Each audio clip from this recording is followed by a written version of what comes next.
Hi எல்லாருக்கும் வணக்கம். After எஃபெக்ட்ஸோட beginner சீரிஸில் இது 9th எபிசோட். இந்த எபிசோடில் அனிமேஷன்லையும் சரி மோஷன் கிராஃபிக்ஸ்லையும் சரி ரொம்ப இம்பார்ட்டண்டான ஒரு விஷயம் என்னென்னு பார்த்தீங்கன்னா கீ ஃப்ரேம். ஸோ இது நீங்கள் ஒன்லி ஆஃப்டர் எஃபெக்ட் யூஸ் பண்ணால் மட்டும் கிடையாது, நீங்கள் மற்ற வீடியோ எடிட்டிங் சாஃப்ட்வேர் யூஸ் பண்ணாலும் கேள்விப்பட்டிருப்பீங்க. அது மட்டும் இல்லை, நீங்கள் மொபைல் எடிட்டிங் ஆப் யூஸ் பண்ணியிருந்தாலுமே அதுலேயுமே நீங்கள் கீ ஃப்ரேம்ங்கிற ஒரு விஷயத்தை வந்து கேள்விப்பட்டிருப்பீங்க. எடிட்டிங்கில் ரொம்ப முக்கியமான இந்த கீ ஃப்ரேம்னா என்ன, அது எப்படி ஒர்க் ஆகுது, அது மட்டும் இல்லாமல் அதை நெக்ஸ்ட் லெவலில் கொண்டு போகிற விஷயம் தான் கிராஃப் எடிட்டர். ஸோ அந்த மாதிரியான கிராஃப் எடிட்டர் குறிப்பிட்ட சாஃப்ட்வேரில் மட்டும்தான் இருக்கும். நம்ம யூஸ் பண்ணக்கூடிய ஆஃப்டர் எஃபெக்ட்ஸில் அந்த கிராஃப் எடிட்டர் இருக்குது. கிராஃப் எடிட்டர்னா என்ன, அதை எப்படி நம்ம யூஸ் பண்ணுங்க தான் இந்த வீடியோல நம்ம பார்க்க போறோம். நான் கீ ஃப்ரேம்னா என்னங்கறத சொல்லிடுறேன். நம்மளோட சாஃப்ட்வேர்ல ஒரு லேயர் இருக்கு அப்படின்னா அதோட ப்ராப்பர்ட்டிஸ்க்கு ஏதாச்சும் அனிமேஷன் கொடுக்கணும் அப்படின்னா நம்ம ஒரு கீ ஃப்ரேம் வந்து ஆட் பண்ணுவோம். ஸோ அப்படி ஆட் பண்ணும்போது அந்த ப்ராப்பர்ட்டியோட வேல்யூஸை வந்து அது ஒரு பாயிண்டா சேவ் பண்ணி வச்சுக்கும். ஸோ அடுத்ததான் நம்ம பிளே கேட்டை மூவ் பண்ணி வேற ஒரு டைமிங்ல வச்சு அதோட வேல்யூஸ் வந்து நம்ம சேஞ்ச் பண்ணுவோம். அந்த வேல்யூவோட டேட்டாவையும் ஒரு பாயிண்டா அதை சேவ் பண்ணி வச்சுக்கும். ஸோ இப்படி நம்ம ஃபர்ஸ்ட்ல ஆட் பண்ண கீ ஃப்ரேமுக்கும் செகண்ட் ஆட் பண்ண கீ ஃப்ரேமுக்கும் நடுவில் நம்மளோட சாஃப்ட்வேர் ஃப்ரேம்ஸை வந்து கிரியேட் பண்ணும். ஸோ இதை தான் வந்து நம்ம அனிமேஷன் எல்லாம் மோஷன் சொல்லுவோம். ஸோ இது மூலமா தான் மெஜாரிட்டி நம்ம ஆஃப்டர் எஃபெக்ட்ஸ்ல மோஷன் கிராஃபிக்ஸை கிரியேட் பண்ணுவோம். ஸோ இந்த மாதிரி தான் கீ ஃப்ரேம் வந்து நம்மளோட லேயர்ஸ்ல வந்து ஒர்க் ஆகுது. ஸோ இது ஒன்லி நீங்க பொசிஷனை சேஞ்ச் பண்றதுக்கோ ஸ்கேலை சேஞ்ச் பண்றதுக்கோ அதுக்குள்ள மட்டும் யூஸ் ஆகாது. நீங்க யூஸ் பண்ணக்கூடிய மெஜாரிட்டி எல்லா எஃபெக்ட்ஸ்லுமே இந்த கீ ஃப்ரேமை நம்மளால யூஸ் பண்ண முடியும். ஸோ இப்போ நம்மளோட சாஃப்ட்வேர்ல போய் இதை பத்தி கொஞ்சம் தெளிவாக பார்ப்போம். ஸோ இப்போ பார்த்தீங்கன்னா நான் நம்மளோட சாஃப்ட்வேர்ல வந்து ஒரு நாயோட PNG இமேஜ் வச்சிருக்கேன். ஸோ இதை வச்சு நான் எப்படி கீ ஃப்ரேம் எப்படி ஒர்க் ஆகுங்கிறத நான் சொல்லி காமிக்கிறேன். ஃபர்ஸ்ட் இதை நான் ஸ்மால் பண்ணிக்கிறேன். பொசிஷனுக்கு தான் நான் கீ ஃப்ரேம் கொடுக்க போகிறேன். ஸோ நான் கீ ஃப்ரேம் ஆட் பண்ணிவிட்டு ஃபஸ்ட்டு ஒரு கீ ஃப்ரேம் ஒன்று ஆட் பண்ணிவிட்டேன். டைமண்ட் ஷேப்பில் உங்களுக்கு பார்த்தீங்கன்னா தெரியும். ஸோ இப்போ நான் 1 செகண்ட் கழிச்சு மூவ் பண்ணி இன்னொரு கீ ஃப்ரேம் ஒன்று ஆட் பண்ணிக்கிறேன். ஸோ ஃபஸ்ட்டு கீ ஃப்ரேமில் நம்மகிட்ட ஒரு வேல்யூ இருக்குது, நம்ம ரெண்டாவது ஆட் பண்ண கீ ஃப்ரேமில் இந்த வேல்யூ இருக்குது. ஸோ இதுக்கு நடுவில் இருக்க ஃப்ரேம்ஸ் வந்து ஆஃப்டர் எஃபெக்ட்ஸை கிரியேட் பண்ணிக்கும். நீங்கள் மற்ற எந்த சாஃப்ட்வேர் யூஸ் பண்ணாலும் அது கிரியேட் பண்ணிக்கும். ஸோ இப்போ நான் அதை ரன் பண்ணி பார்த்தேன் அப்படின்னா உங்களுக்கு பார்த்தீங்கன்னா தெரியும்.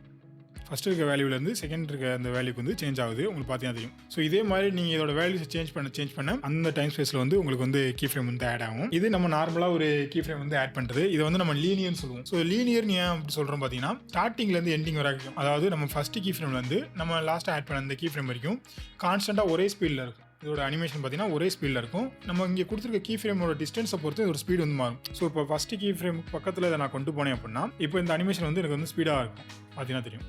ஸோ இதை தூரமாக கொண்டு போக அது வந்து ஸ்லோ ஆகிட்டே இருக்கும். அந்த அனிமேஷனோட ஸ்பீடு வந்து கம்மியாகிட்டே இருக்கும். உங்களோட மோஷன் கிராஃபிக்ஸில் எந்த அளவுக்கு ஸ்பீடு வேணுமோ இந்த கீ ஃப்ரேமோட டிஸ்டன்ஸை வந்து சேஞ்ச் பண்ணி வச்சுக்கோங்க. ஸோ இப்போ நான் முன்னாடி சொன்ன மாதிரி இது வந்து ஒரு லீனியரான கீ ஃப்ரேம், ரொம்ப பேசிக்கான கீ ஃப்ரேம், ரொம்ப ரோபோட்டிக்காக இருக்கும். இது இன்னும் கொஞ்சம் ஸ்மூத் ஆகிறதுக்கு இன்னொரு ஸ்டெப் இருக்குது, அது வந்து கீ ஃப்ரேம் இன்டர்பிரேஷன் சொல்லுவோம். ஸோ அது எப்படிங்கிறத நான் சொல்கிறேன் பாருங்க. இப்போ பார்த்தீங்கன்னா அதே அனிமேஷனில் இன்னொரு நான் எடுத்துக்கிட்டேன். ரோபோட்டிக்காக இருக்கிற இந்த கீ ஃப்ரேம் வந்து ஸ்மூத் பண்ண போகிறோம். இது 2 கீ ஃப்ரேமே நான் செலக்ட் பண்ணிட்டு ரைட் கிளிக் கொடுக்குறேன். கீ ஃப்ரேம் ஐஸ்ன்னு சொல்லிட்டு ஒரு ஆப்ஷன் காமிக்கும். ஸோ இதில் பார்த்தீங்கன்னா நம்மகிட்ட வந்து மொத்தம் 3 ஆப்ஷன் இருக்கும். Easy is in, easy is அவுட்னு சொல்லிட்டு. ஸோ அதோட ஷார்ட்கட்ஸும் இங்கே காமிக்கும். இந்த ஈஸி ஈஸ்ன்னு போட்டிருக்கா. ஸோ இந்த ஆப்ஷன் வந்து நான் கொடுத்துக்கிறேன். இப்போ பார்த்தீங்கன்னா நம்மளோட டைமண்ட் ஷேப்பில் இருந்த அந்த கீ ஃப்ரேம் வந்து சாண்ட் கிளாக் ஷேப்பில் வந்து சேஞ்ச் ஆயிடுச்சு. ஸோ இப்போ நான் ரெண்டுமே ப்ளே பண்ணுறேன் பாருங்க. உங்களுக்கு ரெண்டோட அனிமேஷன்லையும் உங்களுக்கு வந்து டிஃப்ரென்ஸ் தெரியும். இந்த ஈஸிஸில் என்ன சேஞ்ச் ஆகுதுன்னு பார்த்தீங்கன்னா நார்மலாக நம்ம லீனியர் கீ ஃப்ரேம் மாதிரி இருக்காது. கீ ஃப்ரேம் வந்து ஸ்டார்ட் பண்ணும்போது ஒரு அனிமேஷன் ஸ்டார்ட் பண்ணும்போது ஸ்லோவாக ஸ்மூத்தாக ஸ்டார்ட் ஆகும். ஸோ அதுக்கப்புறம் ஸ்பீடில் போயிட்டு எண்ட் ஆகும்போது ஸ்மூத்தாக வந்து எண்ட் ஆகும், ஸ்லோவாக வந்து எண்ட் ஆகும். ஸோ இதை தான் வந்து நம்ம ஈஸின்னு சொல்லுவோம். மெஜாரிட்டி நீங்கள் கிரியேட் பண்ணக்கூடிய எல்லா மோஷன் கிராஃபிக்ஸ்லையுமே அந்த ஸ்மூத்னஸ் கிடைக்குது அப்படின்னா அவங்க வந்து கீ ஃப்ரேம் வந்து இந்த மாதிரி தான் சேஞ்ச் பண்ணியிருப்பாங்க. ஸோ இதிலே பார்த்தீங்கன்னா ஈஸின்னு இருக்குல்ல, ஸ்டார்டிங் ஸ்பீடாக ஸ்டார்ட் ஆகும், எண்ட் ஆகும்போது ஸ்மூத்தாக எண்ட் ஆகும். அதே மாதிரி இந்த ஈஸி அவுட்ங்கிறது இப்போ ஸ்டார்டிங்லேருந்து அவுட் ஆகி அந்த அனிமேஷன் போகும்போது ரொம்ப ஸ்மூத்தாக இருக்கும். அதுக்கப்புறம் லீனியராக ஒரே ஸ்பீடில் தான் போகும். இந்த ஈஸிஸ் மட்டும்தான் ஸ்டார்ட் பண்ணும்போது ஸ்மூத்தாக இருக்கும், எண்ட் ஆகும்போது ஸ்மூத்தாக இருக்கும். ஒரு நார்மலான லீனியர் கீ ஃப்ரேமுக்கும் ஒரு ஈஸிஸ் பண்ணக்கூடிய ஒரு பெசியர் கீ ஃப்ரேமுக்கும் உள்ள டிஃபரன்ஸ். ஸோ அடுத்ததாக பார்த்தீங்கன்னா இந்த கீ ஃப்ரேம் அனிமேஷன்ல இன்னும் நெக்ஸ்ட் லெவல் போகிறதுக்கு நம்ம யூஸ் பண்ணுறது தான் கிராஃப் எடிட்டர்.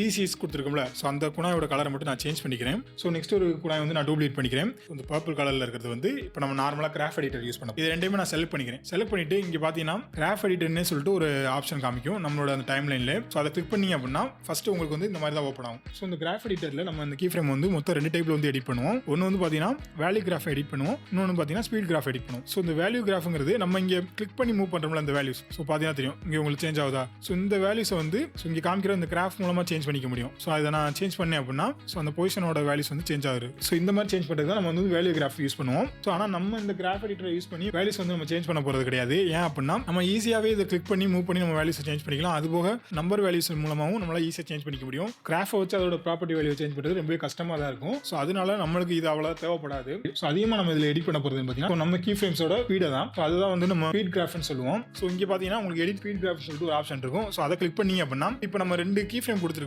இங்கே பார்த்தீங்கன்னா தெரியும். ஸோ இந்த 2 கீ ஃப்ரேமும் இங்கே உங்களுக்கு ஒரு ஆர்ச் மாதிரி தெரியும். ஸோ இதை நான் ரெண்டுமே செலக்ட் பண்ணுறேன். ஸோ இதை வந்து நம்ம ஜூமில் வேணும் அப்படின்னா இதை நீங்கள் கிளிக் பண்ணீங்க அப்படின்னா அந்த டைம் லைன் முழுக்க நம்மளுக்கு வந்து வந்துடும். ஸோ இந்த கிராஃபை பொறுத்த வரைக்கும் இந்த ஆர்ச்சில் வந்து எது வந்து பீக்கில் இருக்கோ அதை ஹை ஸ்பீட். ஸோ இங்கே இப்போ மிடில் பார்த்தீங்கன்னா ரொம்ப ஸ்பீடாக இருக்கும். ஸோ இந்த ஃப்ளாட்டான எல்லாமே ஸ்லோவான ஸ்பீட். இதை வச்சு தான் நம்ம வந்து கிராஃபை வந்து எடிட் பண்ணுவோம். ஸோ இப்போ எப்படி எடிட் பண்ண போகிறோம் பார்த்தீங்கன்னா எனக்கு வந்து ஸ்லோவாக ஸ்டார்ட் ஆகணும், மிடில் வரும்போது நல்ல ஸ்பீட் ஆகணும், திரும்பி எண்ட் ஆகும்போது ரொம்ப ஸ்லோவாக எண்ட் ஆகணும். ஸோ அப்படி நம்ம சேஞ்ச் பண்ணுறதுக்கு இங்கே நான் ஃபர்ஸ்ட் கீ ஃப்ரேம் இருக்குல்ல அதோட பாயிண்ட் நான் கிளிக் பண்ணிட்டு இங்கே ஒரு எல்லோ கலரில் ஒரு லைன் காமிக்குது பார்த்தீங்கன்னா இதை கிளிக் பண்ணி ஸோ நம்ம ரைட் சைடில் உள்ள நோக்கி நான் தள்ளிடுறேன். தள்ளிட்டேன்னா பார்த்தீங்கன்னா தெரியும். ஸோ அந்த கிராஃபே ஃப்ளாட்டாக சேஞ்ச் ஆயிரும். இப்படி வரும்போது இது ரொம்ப ஸ்மூத்தாக ஸ்டார்ட் ஆகும். இந்த பீக் வரும்போது ஸ்பீட் ஆயிரும். பார்த்தீங்கன்னா தெரியும் டக்குன்னு ஸ்பீட் ஆகி அவங்களுக்கு ஸ்டாப் ஆகும். ஸோ இந்த 3 குணாய்க்குமே ஒரே டைமிங்கில் தான் நம்ம வந்து அனிமேஷன் கொடுத்துருக்கோம். அதோட அனிமேஷன் அதை பொறுத்து உங்களுக்கு சேஞ்ச் ஆகிறத பார்த்தாலே தெரியும். ஸோ இப்போ நான் திரும்பவும் நான் கிராஃப் எடிட்டருக்குள்ள போய்க்கிறேன். ஸோ எண்டிங்குமே நம்ம வந்து இன்னும் கொஞ்சம் ஃப்ளாட் ஆக்கிடலாம். ஸோ இந்த கிராஃப் வந்து இன்னும் உள்ள நோக்கி வந்துடும். ஸோ இந்த மிடில் மட்டும் தான் அந்த பீக் இருக்கும். அந்த இடத்துல மட்டும் தான் அது வந்து ஸ்பீட் ஆகும். பார்த்தீங்கன்னா தெரியும் பாருங்க. ஸோ இந்த மாதிரி தான் நம்ம வந்து மெஜாரிட்டி கிராஃப்ட் எடிட்டர் வந்து நம்ம யூஸ் பண்ணுவோம். ஸோ உங்களுக்கு வந்து இப்போ எடிட் பண்ணது பிடிக்கல, எனக்கு பழைய மாதிரி ரீசெட் பண்ணணும் அப்படின்னா ஸோ இங்கே வந்து ஈஸின்னு சொல்லிட்டு ஒரு ஆப்ஷன் காமிக்கும். இதை கிளிக் பண்ணிட்டீங்க அப்படின்னா பழைய மாதிரி ஆர்ச்சாக வந்துடும். இப்போ உங்களுக்கு ஏற்ற மாதிரி இதை வந்து நீங்கள் சேஞ்ச் பண்ணிக்கலாம். இப்போ எனக்கு என்னன்னா ஸ்டார்டிங்கில் நல்லா ஸ்பீடாக வரணும், அதுக்கப்புறம் அதோட ஸ்பீடோட வெலாசிட்டி வந்து கம்மியாகணும். ஸோ அப்படி நான் சேஞ்ச் பண்ணணும் அப்படின்னா அந்த பீக்கை வந்து நான் ஸ்டார்டிங்கில் கொண்டு வரணும். பாருங்க நான் அதை உள்ள தள்ளி ஸ்டார்டிங்கில் கொண்டு வந்துட்டேன். ஸோ இதை இன்னுமே லெஃப்ட் சைடில் தள்ளி பீக்கை ஃபஸ்ட்டில் கொண்டு வந்துட்டேன். பார்த்தீங்கன்னா தெரியும். அப்படின்னா இங்கே நம்மளுக்கு அதிகமான ஸ்பீடில் இருக்கும், போக போக நம்மளோட ஸ்பீடு வந்து குறையும் கிராஜுவலாக. பார்த்தீங்கன்னா தெரியும். ஸோ இந்த கிராஃப் வச்சு உங்களால் டிஃப்ரெண்ட் டைப்பில் வந்து அனிமேஷன்ஸ் கிரியேட் பண்ணிக்க முடியும். ஸோ கிராஃப் எடிட்டரை பொறுத்த வரைக்கும் இவ்வளோ தான் நம்ம யூஸ் பண்ணுவோம். ஸோ உங்களுக்கு டைம் கிடச்சி அப்படின்னா இந்த கிராஃபையே நீங்கள் டிஃப்ரெண்ட் டைப்ஸில் வந்து செட் பண்ணி எப்படி ஒர்க் ஆகுங்கிறத நீங்கள் செக் பண்ணி பாருங்க. ஸோ இதை நீங்கள் லைவாக பண்ணி பார்க்கும்போது உங்களுக்கு அந்த டிஃப்ரென்ஸே நல்லாவே தெரியும். ஸோ இந்த வீடியோ உங்களுக்கு ரொம்ப யூஸ்ஃபுல்லாக இருக்குன்னு நினைக்கிறேன். ஸோ இந்த மாதிரி நிறைய வீடியோஸ் நம்மளோட சேனலில் இன்னும் வரும் உங்களுக்கு தேவைப்படுற மாதிரி. ஸோ அதுக்கு நீங்கள் நம்மளோட சேனலை வந்து சப்ஸ்கிரைப் பண்ணி வச்சுக்கணும், லைக் பண்ணி வைங்க. உங்களுக்கு எதுவும் டவுட் இருந்துன்னா நம்மளோட கமெண்ட் செக்ஷனில் போடுங்க, நான் கண்டிப்பாக ரிப்ளை பண்ணுவேன். உங்களோட நெக்ஸ்ட் வீடியோவில் பார்க்குறேன். டாடா பை பை.